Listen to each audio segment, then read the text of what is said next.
நான் உங்கள் சிப்பி பாறை ஜோதிடர் சாதிராகவன் ஜெயபாலாஜி. மனித வாழ்க்கையில் ஒரு ஃபேமிலி, ஒரு குடும்பம் என்று சொல்லக்கூடிய அப்பா, அம்மா, குழந்தைகள், இவர்கள் வருடத்தில் 3 முறை புனித நீராடும். என்ன வேலை கடந்தாலும் 365 நாட்களில் அந்த 365 நாட்களை 3ஆக பிரித்து கொள்ளுங்கள். பிரித்து கொண்டு என்ன சொல்கிறாங்கன்னா, ராமேஸ்வரம் கடலில் கண்டிப்பாக புனித நீராடும். இதில் இந்த 4 பேரில் யாராவது ஒருவருடைய ஜென்ம நட்சத்திரம் இருந்தாலும் போதும், அல்லது பிறந்த கிழமை இருந்தால் போதும்.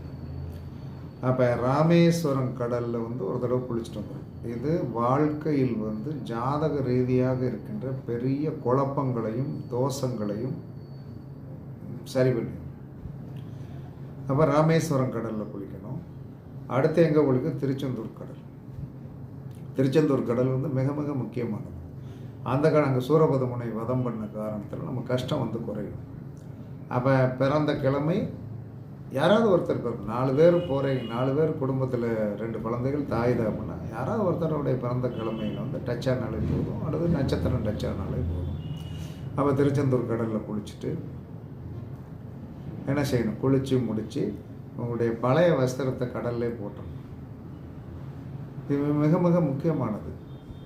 அப்போ கர்மா குறையும். அதற்கடுத்து கன்னியாகுமரி கடல். கன்னியாகுமரி கடல்லே சார் நட்சத்திரமோ பிறந்த கிழமையோ வருகின்ற காலத்தில் நீங்கள் என்ன செய்யணும்? கண்டிப்பாக இந்த நதி கடல் நீராடணும். அந்த கடல் நீராடி சார் முதல் நாள் நைட்டே போய் தங்கிடணும். தங்கிட்டு மறுநாள் நல்லா கடலில் குளிச்சுட்டு என்ன சொல்கிறோன்னா, அங்கே இருக்கிற தெய்வத்தை வணங்கிடணும். இந்த 3 கடலில் குளிக்கும் போதும் வருஷத்திற்கு 3 தடவை குளிச்சிடணும்.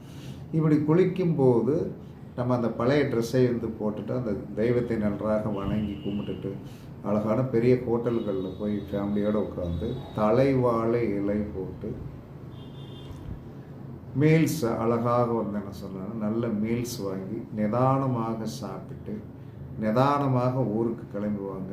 நிதானமான அற்புதமான அழகான யோகமான வெற்றி கண்டிப்பாக கிடைக்கும். நோய் நொடிகள் வராது, பிரச்சனை இருக்காது, கஷ்டம் கண்டிப்பாக வராது. அப்போ கடலில் என்ன சொன்னா, ஒரே கடலில் குளிக்கக்கூடாது.